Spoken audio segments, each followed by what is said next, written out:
স্বৈরাচার সরকার, স্বৈরাচার পুলিশ প্রশাসন এই ন্যায্য অধিকারের জন্য যদি কেউ কথা বলে, যদি কেউ আন্দোলন করে, তাকে সরাসরি গুলি করা হয়।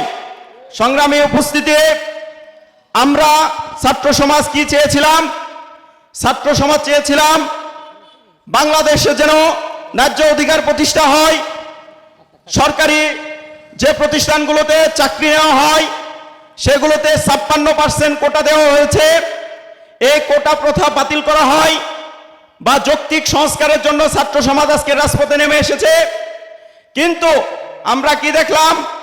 বর্তমান সরকার এই সন্ত্রাসী গোষ্ঠী ছাত্রলীগকে মাঠে নামিয়ে এই ছাত্র সমাজকে দমন করার জন্য সন্ত্রাসী পন্থা অবলম্বন করেছে।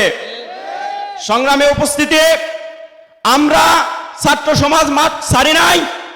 আজকে সারা বাংলাদেশ লকডাউন দেওয়া হয়েছে, শাটডাউন দেওয়া হয়েছে। সামনে যদি এই সরকার আমাদের দাবি যদি না মানে, সামনে আমরা কিভাবে আঙ্গুল ব্যাকা করতে হয় সেটা ছাত্র সমাজ ভালো করে জানে।